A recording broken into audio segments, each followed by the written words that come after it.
NPA has confirmed that its Asset Forfeiture Unit will preserve economic resources belonging to Trillian and McKinsey as it takes action against the two companies' alleged links to state capture. This will be the first time the state has actually taken action since these allegations of state capture came into the public domain. The NPA was invited to Morning Live but responded that they cannot comment before the preservation order is served today. So joining us in studio, we've got Sikonathi Mantshantsha, who is both an analyst and the deputy editor of the Financial Mail. Good to see you again. Welcome to Morning Live. Greetings. So what did you make of the announcement yesterday, or were you privy to some of this information already? Well, where have they been all along? Oh, well, yeah. Well, that's better late than never anyway.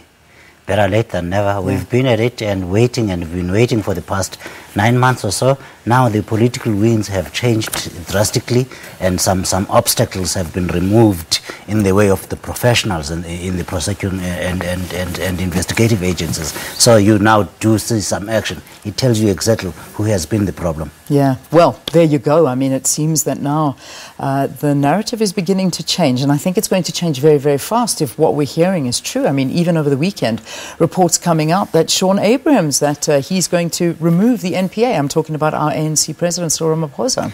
Look, Sean Abrahams should not have been there, should never have been there in the first place. The deal with to remove Mr. Nxasana was illegal, and the courts have said as much. So he should never have been there in the first place. And you see the inaction of the law enforcement agencies over the period he's presided over them. It tells you exactly what he was there to do, and he was only there to protect Jacob Zuma's interests and those of the Guptas. Yeah. Let's talk about the story of what came out yesterday, saying that the NPA is going after Gupta-linked companies Trillian and McKinsey. So what can we see unfolding? Look, obviously they would then there would be suspects identified both in those companies, but the key inside Eskom, where the money came from. There are people at Eskom that have been suspended, that have been fingered on this, about 7 individuals. Some of them have been placed at home. Those people, they have to serve warrant of arrest on them, and the money didn't just walk out of Eskom to McKinsey and to Trillian. Someone signed it off and cutted it off to those companies. So it starts there, and it goes all the way to not only preserving the assets of those companies, but there are people that have broken the law, and they have to be arrested and tell a judge what they were getting up to. Yeah, I want to go back to the issue of what came out. The reports are saying that the Asset Forfeiture Unit applied for 3 separate orders at the High Court in Pretoria, as well as the High Court in Bloemfontein last month. Now, if that is the case, why is this associated with Abrahams' speculated dismissal? Look, the very fact that people have to go all the way to Pretoria when the alleged crimes happened in Johannesburg tells you someone has been blocking the professionals inside the hawks, inside the National Prosecuting Agencies. So I don't know the intricacies of the law there, but I can tell you as much that Abrahams has been standing in the way of these investigations and prosecutions, and now the guys just had to find a way around him, and this is how they did it. And of course, his political cover is gone. They knew had he been still in charge, and his boss Jacob Zuma still in charge, they would have had to struggle to get as far as they have so far. But this again is only the start. So last night you took to Twitter, and I'll quote what it said. In December, I asked McKinsey, when are you returning the Eskom money? All of 1.6 billion rand. Now they will have to give the stolen money to a judge.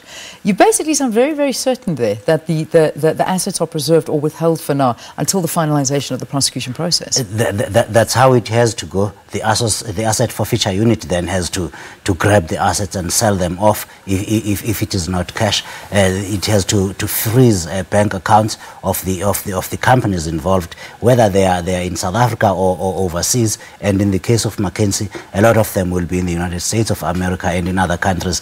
They have to be frozen from where they are until they can recover 1.6 billion rand in this instance. And I repeat, this is only the start. That's not all South Africa has lost. Wow. What do you estimate it's sitting at about? Look, Eskom alone has lost about 50 billion rand. Think about, go all the way back to September 2015.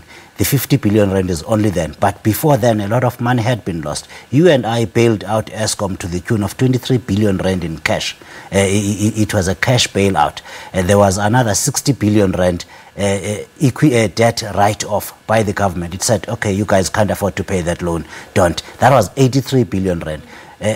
In that time, Eskom had 20 billion rand in cash. Today, it's got absolutely nothing, sitting at minus 23 billion rand. A lot of that money has walked out, and all those people that stole the money are working at Eskom today. McKinsey and Trillian are just sitting on the side, sitting pretty, and we're only talking about the small change, 1.6 billion rand. There's a whole lot more.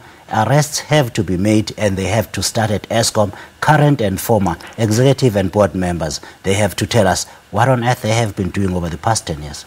All right, I'm going to take a break. We're going to talk a little bit more because I want to talk about state capture, the talk of arrests when it comes to members of the Gupta family as well, because that is at the center of all of this. So do stay tuned to Morning Live. This conversation continues.